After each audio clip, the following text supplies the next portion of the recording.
जयपुर के एक समृद्ध नगर में महाराजा मान सिंह का राज था। वे दयालु थे, न्याय प्रिय थे। उनके राज्य में ऐसा सुख और शांति थी कि शेर और बकरी एक ही घाट पर पानी पीते थे। राजा का एक ही पुत्र था, नाम था राजकुमार वीर। राजकुमार वीर रूपवान था, बुद्धिमान था, हर विद्या में निपुण था, पर अत्यधिक लाड़ प्यार ने उसे जिद्दी बना दिया था। जो ठान लेता उसे पाकर ही दम लेता। एक दिन राजकुमार वीर शिकार से लौट रहा था। उसके साथ आए सैनिक और शिकारी पीछे रह गए थे। घोड़े पर सवार राजकुमार बहुत आगे निकल आया। तेज धूप थी, प्यास से गला सूख रहा था। चारों ओर नजर दौड़ाई तो पता चला ये धोबियों का मोहल्ला था। हर तरफ कपड़े धोए जा रहे थे। सूखते हुए कपड़े हवाओं में लहरा रहे थे। तभी राजकुमार की नजर एक छत पर पड़ी। छत पर एक युवती अपने लंबे काले बाल सुखा रही थी। राजकुमार ठिठक गया। उसने ऐसी सुंदरता पहले कभी नहीं देखी थी। ऐसा लग रहा था जैसे काले बादलों के बीच चांद चमक रहा हो। युवती की नजर भी राजकुमार पर पड़ी। वो सकपका गई, झट से दुपट्टा ओढ़ा और नीचे उतर गई। राजकुमार जैसे होश में आया, उसी पल उसके साथी और नौकर वहां आ पहुँचे। मजबूरन राजकुमार को महल लौटना पड़ा, लेकिन उसका मन वहीं अटका रह गया। महल पहुंचकर भी वह चेहरा उसकी आंखों से हट नहीं रहा था। राजकुमार ने अपने खास नौकरों को भेजा। पता चला वह घर एक धोबी का था और लड़की का नाम था कमला। ये सुनते ही राजकुमार की जिद जाग उठी। वह बिस्तर पर गिर पड़ा। जाकर पिताजी से कह दो, मैं विवाह करूंगा तो केवल उसी लड़की से, अन्यथा मैं स्वयं को मृत्यु के घाट उतार दूंगा। 3 हफ्ते बीत गए। राजकुमार न कुछ खाता न कुछ पीता। महाराजा मान सिंह चिंता में पड़ गए। उन्होंने अपने मंत्री को बुलाया। मंत्री अनुभवी थे, चतुर थे। मंत्री, ये सब क्या हो रहा है? राजकुमार ने खान पान तक त्याग दिया है, और कारण एक गरीब धोबी की बेटी। क्या इतना गहरा असर किसी क्षणिक लगाव का हो सकता है? ये केवल मेरे पुत्र का मामला नहीं है मंत्री, ये राजवंश की मर्यादा से जुड़ा प्रश्न है। यदि ये बात राज्य में फैल गई तो लोग क्या कहेंगे? मैं उसे दुखी नहीं देख सकता, लेकिन ये स्थिति अपमानजनक भी है। महाराज, इस समय राजकुमार को रोकना ठीक नहीं। आप राजकुमार को मनमानी करने दीजिए। जवानी का आवेश है। 2 दिन धोबी की बेटी के साथ रहेंगे तो अकल ठिकाने आ जाएगी। फिर आप शौक से किसी राजकुमारी से विवाह करवाइएगा। वैसे भी राजाओं की तो कई रानियां होती हैं, ये भी एक कोने में पड़ी रहेगी। राजा ने भारी मन से यह सलाह मान ली। महाराजा ने राजकुमार को बुलाया। हम तुम्हारी जिद के आगे झुकते हैं। तुम उस लड़की से विवाह कर सकते हो। राजकुमार ये सुनकर बहुत खुश हुआ। अगले दिन धोबी रतन और उसकी पत्नी को महल बुलवाया गया। वे कांपते हुए आए। राजकुमार ने सीधे कहा, धोबी रतन, हम तुम्हारी बेटी से विवाह करना चाहते हैं। जितनी शीघ्र हो सके तैयारी करो। धोबी और उसकी पत्नी एक दूसरे का मुंह देखने लगे। राजकुमार ने सोचा, शादी का प्रस्ताव सुनकर दोनों खुशी से समाये नहीं पाएंगे, लेकिन इसका बिल्कुल उल्टा हुआ। राजकुमार, ये आपका बड़कपन है, पर हम अपनी बेटी से पूछकर उत्तर देंगे। ये सुनते ही राजकुमार का खून खौल उठा। क्या कहा? बेटी से पूछकर बताओगे? मैं तुम्हारे जैसे गरीब का सम्मान करते हुए तुम्हारी बेटी का हाथ मांग रहा हूँ और तुम मुझसे अनुमति की बात कर रहे हो? मैं चाहूँ तो अभी तुम्हारा सिर कलम करवा दूँ, पर मुझे तुम्हारी बेटी से प्रेम है, इसलिए आज तुम्हें जीवित छोड़ रहा हूँ। याद रखो, मुझे इनकार सुनने की आदत नहीं है। यदि मना किया तो पूरा खानदान सलाखों के पीछे होगा। डर के मारे वे दोनों घर लौट गए। घर पहुंचकर उन्होंने लड़की से सारी बात कही। बेटा कमला, राजकुमार तुमसे विवाह करना चाहते हैं। अगर तुमने मना किया तो हम जान से हाथ धो बैठेंगे। कमला शांत स्वर में बोली, ठीक है पिताजी, मैं राजी हूँ, लेकिन राजकुमार से कहिएगा कि मेरी 4 शर्तें हैं। खुद आकर सुन ले। अगर मंजूर हो तो बारात लेकर आ जाए। अगले दिन धोबी राजकुमार के महल गया और लड़की का संदेश पहुंचा दिया। राजकुमार को पहले तो ये सुनकर बहुत गुस्सा आया, लेकिन फिर एक तो उसे प्रेम था, दूसरा उसे जिज्ञासा हुई कि देखी ये लड़की क्या क्या शर्तें रखती है। राजकुमार उसी वक्त धोबी के साथ उसके घर पहुंचा। नीचे कमरे में एक तरफ पर्दा डालकर लड़की बैठ गई और कहने लगी, मेरी चारों शर्तें अगर आपको मंजूर हैं, तो मैं आपसे विवाह करने को तैयार हूँ। मेरी पहली शर्त ये है, मैं आपके महल में रात नहीं गुजारूंगी, सुबह जाऊंगी और शाम को वापस अपने घर आ जाया करूंगी। शर्त सुनकर पहले तो राजकुमार को बड़ा अजीब लगा, पर फिर वो अपने मन में सोचने लगा। ये सब कहने की बातें हैं। एक बार विवाह हो गया तो महल छोड़कर झोपड़ी में वापस कौन आता है? मुझे मंजूर है। तुम दूसरी शर्त बताओ। मेरी दूसरी शर्त ये है कि आप मुझे छूने या बात करने की भी कोशिश नहीं करेंगे। राजकुमार सोचने लगा। विवाह है कि मजाक है? सब कुछ हो जाए बाद में देख लूंगा। मुझे ये भी मंजूर है। धोबी की बेटी ने फिर अपनी अगली शर्त रखी। मेरी तीसरी शर्त ये है कि मैं आपके महल का पानी तक नहीं पीऊंगी। ये भी बकवास है। दिन भर महल में रहेगी तो कैसे संभव है कि वो खाए पिए बिना रह सके? मुझे ये भी मंजूर है। फिर उसने अपनी आखिरी शर्त रखी। मेरी चौथी शर्त ये है कि यदि आपने मुझे उंगली से भी छूने का प्रयास किया तो हमारा रिश्ता उसी क्षण समाप्त हो जाएगा। उसके बाद मैं कभी वापस नहीं आऊंगी। राजकुमार को सारी शर्तें बकवास लग रही थी। एक बार विवाह हो जाए तो सारी शर्तें धरी की धरी रह जाएंगी। मुझे तुम्हारी सारी शर्तें मंजूर हैं। अगर आपको शर्तें मंजूर हैं तो फिर आप बारात ले आइए। राजकुमार ने 2-4 विश्वास पात्र मित्रों को साथ लिया और बिना किसी शोर शराबे के फेरे पड़वाकर दुल्हन को महल ले आया। नई बहू ने साधारण साड़ी पहन रखी थी, सिर पर बड़ा सा घूंघट, इतना गहरा कि चेहरा पूरी तरह छुप गया था। कोई पहचान ही नहीं सकता था कि वो महल की बहू बनकर आई है। राजा रानी इस विवाह में शामिल नहीं हुए। न कोई उत्सव, न कोई बधाई। बस राजकुमार की एक खास दासी थी जो हाथ बांधे खड़ी रही, हुक्म का इंतजार करती हुई। फिर शाम हुई तो दासी ने आकर कहा, रानी साहिबा गाड़ी लग चुकी है। बहू उठी, बिना कुछ कहे सीधे गाड़ी में जा बैठी। सुबह हुई तो वो फिर लौट आई, उन्हीं कपड़ों में, उसी तरह घूंघट में लिपटी हुई। आकर उसी कुर्सी पर बैठ गई। ना कुछ खाया, ना कुछ पिया, ना हिली, ना डुली।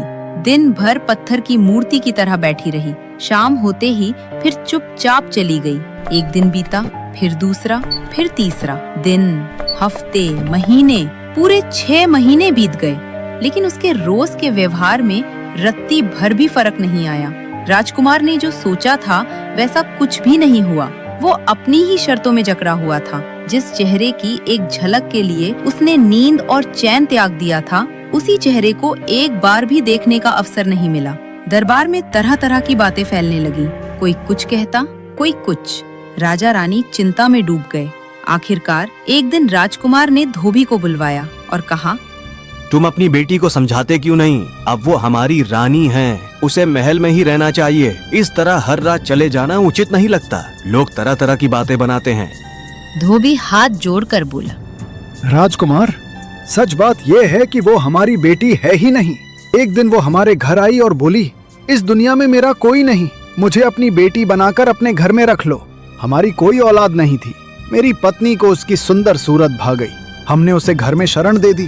वो हमारे घर में ऊपर रहने लगी। उसके बाद उसने हमसे कोई वास्ता नहीं रखा। कहाँ खाती है, क्या पीती है, क्या करती है, हमें कुछ भी नहीं पता।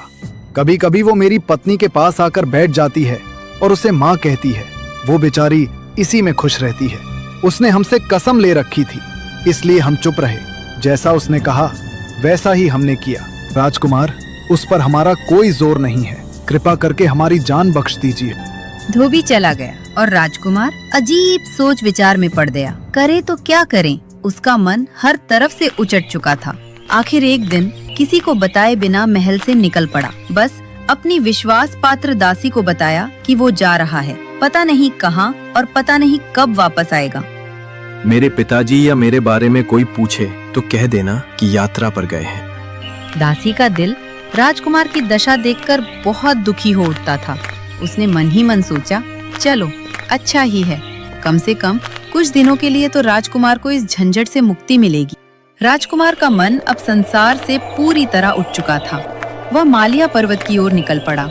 महीनों तक वह इधर उधर भटकता रहा।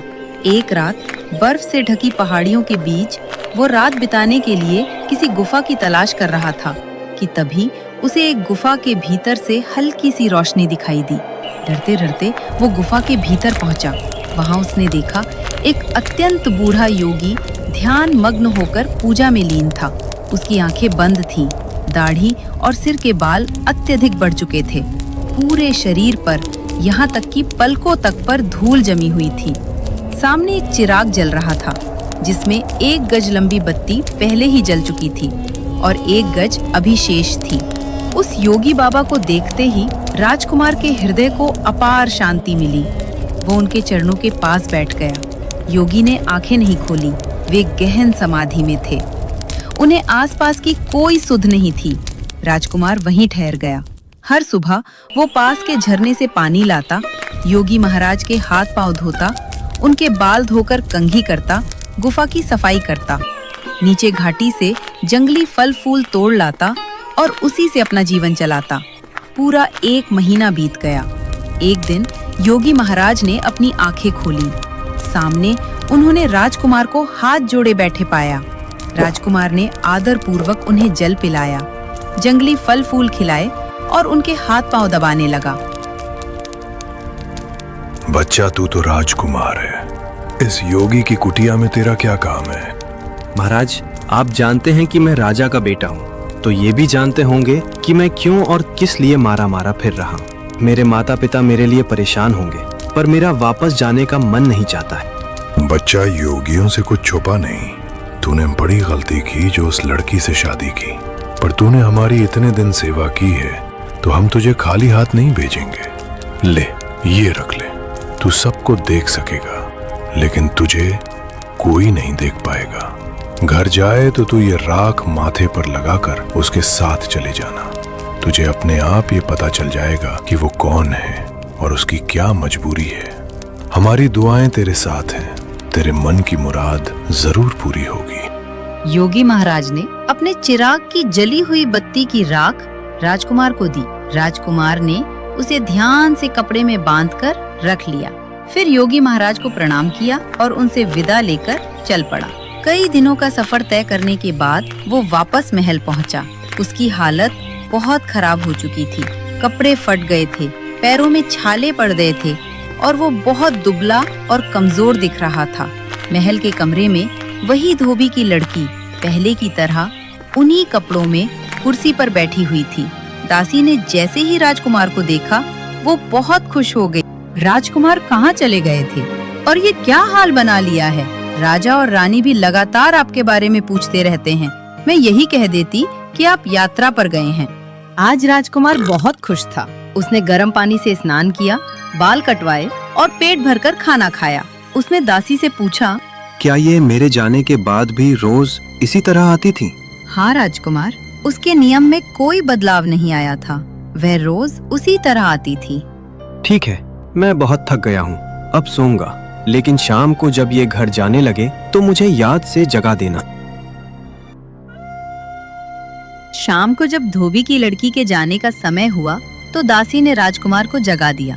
राजकुमार ने तुरंत साधु महाराज की दी हुई राख अपने माथे पर लगा ली और उसके साथ हो लिया। अगले दिन सुबह सुबह राजकुमार लौट आया। उसने दासी से कहा, आज मैं उसी कमरे में सोऊंगा जिस कमरे में वो बैठती हैं। जब धोबी की लड़की आकर अपनी कुर्सी पर बैठ जाए तो तुम आकर मुझे जगाना। मुझसे कहना कि दिन चढ़ गया है, मैं अभी तक क्यों नहीं उठा, और मैं जो बात बताना न चाहूँ उसे भी तुम जिद करके बार बार पूछना। दासी समझदार थी। वो राजकुमार की बात समझ गई। जब धोबी की लड़की आकर अपनी कुर्सी पर बैठ गई तो दासी ने आकर राजकुमार को जगाना शुरू कर दिया। राजकुमार, उठ जाइए, सुबह हो गई है। राजकुमार पहले तो नहीं जागा। दासी फिर बोली, अरे राजकुमार, उठते क्यों नहीं? दिन चढ़ आया है, अब तो उठ जाइए। राजकुमार जब जागा तो दासी को डांटने लगा। अरे क्या मुसीबत आ गई, मुझे क्यों जगा दिया? मैं कितना अच्छा सपना देख रहा था, तुमने मेरा सपना तोड़ दिया। अरे वाह, ये तो खुशखबरी है। सुबह का सपना सच होता है। राजकुमार, बताइए ना, आपने सपने में क्या देखा? रहने दो दासी, कोई खास बात नहीं है। नहीं राजकुमार, मुझे जानना है, बताइए ना, बताइए ना राजकुमार। पहले तो राजकुमार उसे टालता रहा, फिर कुछ सोचकर बोला, अच्छा, अब तू इतनी जिद कर रही है तो बता ही देता हूँ। मैंने सपने में देखा कि कल रात जब ये धोबी की लड़की यहाँ से उठकर गई तो मैं भी इसके साथ साथ चल पड़ा। ये गाड़ी में बैठी तो मैं भी उसके साथ बैठ गया। राजकुमार, सच में? आप सच कह रहे हैं? अरे नहीं, ये तो सपना था। सपने में ही मैं इसके साथ गया था। अच्छा, फिर क्या हुआ? फिर क्या हुआ? मैं जोर जोर से घोड़ा गाड़ी हिला रहा था और ये गाड़ीवान को डांट रही थी। आज तुम कैसी गाड़ी चला रहे हो? ढंग से घोड़ा चलाना नहीं आता क्या? रानी जी, मैं तो रोज ऐसे ही चलाता हूँ, पता नहीं आज इन्हें क्या हो गया है। थोड़ी देर में धोबी का घर आ गया। ये धोबी की लड़की सीधे घर में गई, लेकिन धोबी और धोबन के पास नहीं गई। सीढ़ियां चढ़कर ऊपर चली गई। मैं भी उसके साथ कमरे में पहुंच गया। वो कमरा देखकर मैं हैरान रह गया। ऐसा सजा हुआ कमरा मैंने पहले कभी नहीं देखा था। लग ही नहीं रहा था कि ये किसी धोबी का घर है। सोने चांदी का कालीन बिछा था, सोने चांदी की कुर्सियां रखी थी। राजा के महल से भी ज्यादा सुंदर वो कमरा था। मैं भी एक कुर्सी पर बैठ गया। आप और इनके कमरे में बैठे हुए थे? कैसी बातें करते हैं राजकुमार? अरे सच थोड़ी, ये तो सपने में था। अच्छा बताइए, फिर क्या हुआ आपके सपने में? होना क्या था? ये धोबी की लड़की ये साड़ी जो साल भर से पहनकर आ रही है, ऐसे उतार कर फेंक देती है जैसे किसी बेकार कपड़े को फेंकते हैं। फिर अपनी नौकरानी से कहती है, क्या हमाम तैयार है? हाँ राजकुमारी, गर्म पानी तैयार है। फिर ये हमाम में घुस गई तो मैं भी इसके साथ ही हमाम में नहाने के लिए चल गया। राजकुमार, आप और इनके हमाम में आप मुझे बेवकूफ बना रहे हैं ना? ऐसा कभी हो सकता है क्या? तू तो सब कुछ सच मान लेती है। मैं तो सपने की बात कर रहा हूँ। चल, अब नहीं सुनाता तुझे सपना। नहीं राजकुमार, सुनाइए। अब मैं बीच में कुछ नहीं बोलूंगी। अच्छा ठीक है, सुनाता हूँ फिर। ये नहाने लगती है। ये 1 कटोरा पानी डालती है तो मैं 4 कटोरे डाल लेता हूँ। अभी ठीक से नहाना शुरू ही होता है कि पानी खत्म हो जाता है। तभी अपनी नौकरानी को आवाज लगाती है, दासी, आज पानी इतना कम क्यों रखा है? नौकरानी एक और बाल्टी ले आती है, वो भी मैं खत्म कर देता हूँ। फिर तीसरी बार ये पानी मंगवाती है। जैसे तैसे ये हम्माम से बाहर निकलती है। दासी, जल्दी खाना लगाओ, बहुत भूख लगी है। सारा दिन भूखी प्यासी बैठना पड़ता है। नौकरानी छत पर जाती है, आसमान की ओर हाथ उठाकर खड़ी हो जाती है। थोड़ी ही देर में आसमान से एक थाल उतरता है। उसमें सोने चांदी के बर्तनों में तरह तरह के मजेदार पकवान रखे होते हैं। नौकरानी अपने लिए थोड़ा खाना निकाल लेती है और बाकी थाल लाकर इसके सामने रख देती है। मैं मन ही मन सोचता हूँ, चलो आज मैं भी इसके साथ खाना खा लूं। कई दिनों से जंगल जंगल भटक रहा हूँ। अच्छा खाना कहाँ मिला है? खाना इतना स्वाद वाला होता है कि क्या बताऊं। ये 1 निवाला खाती है और मैं 4 निवाले खा जाता हूँ। अभी इसका पेट भरा भी नोइंग होता कि खाना खत्म हो जाता है।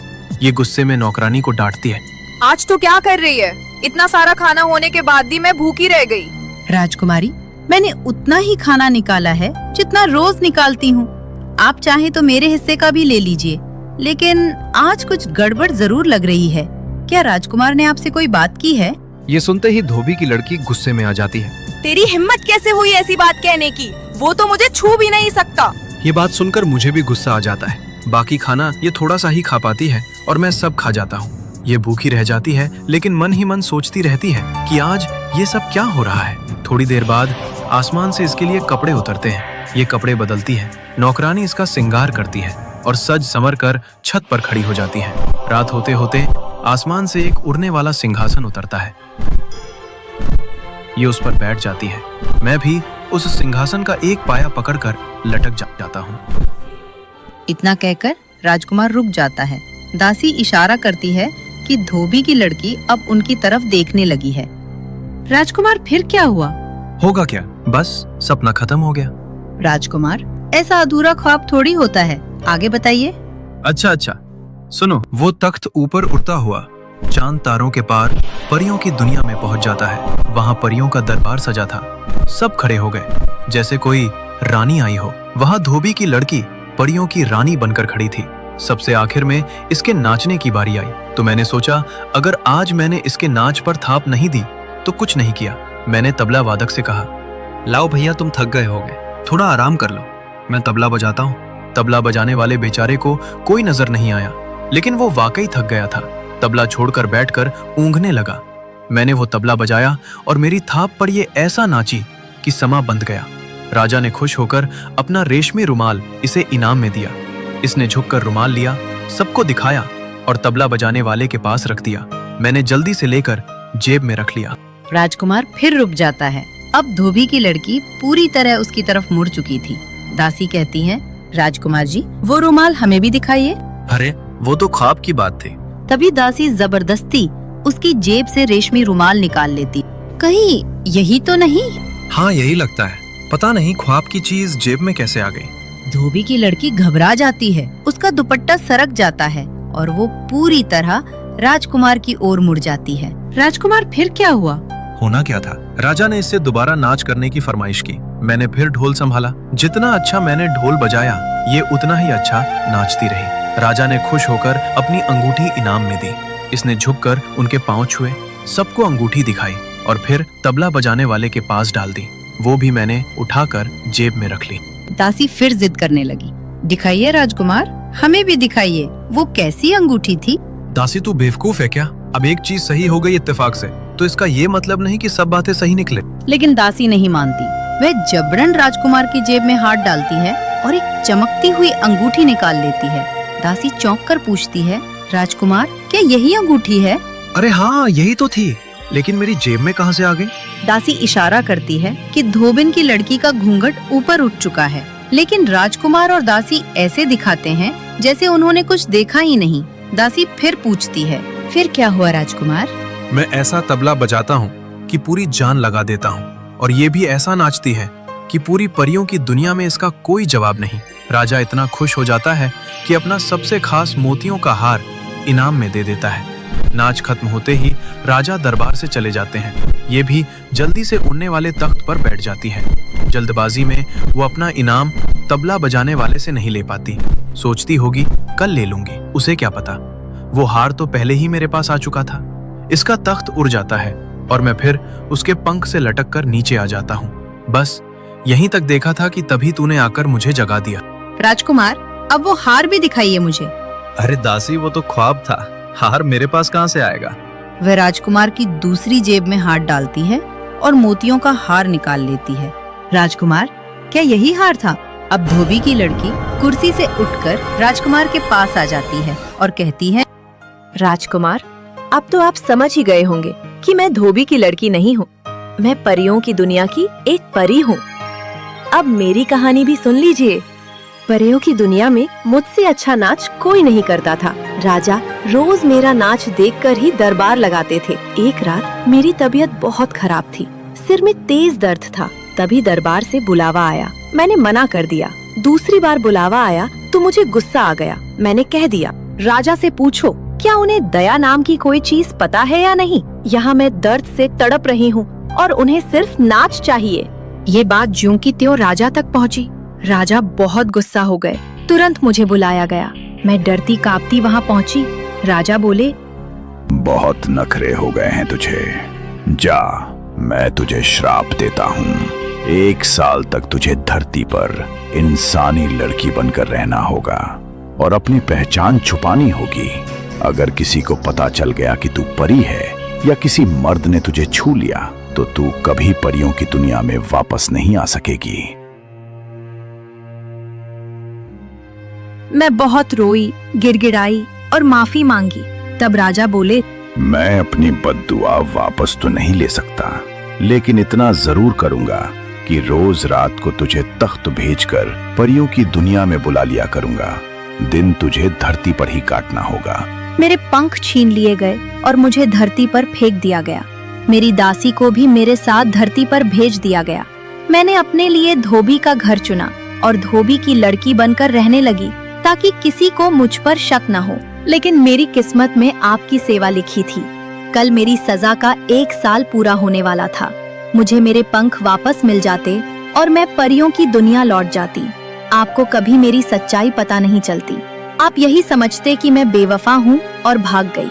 लेकिन अब सब खत्म हो गया है। अब आप ही मेरे मालिक हैं और मैं आपकी हूँ। राजकुमार उस लड़की की ये हैरान कर देने वाली कहानी सुनकर चुप हो जाता है। फिर वह उसे अपनी दुल्हन बनाकर राजा और रानी के पास ले जाता है और सारी बात बता देता है। जब राजा को पता चलता है कि उनकी बहू धोबी की लड़की नहीं बल्कि परियों की दुनिया की एक परी है, तो उनकी खुशी का कोई ठिकाना नहीं रहता। वे धूमधाम से बेटे की शादी फिर से करते हैं और पूरे राजमहल में खुशियां मनाई जाती हैं।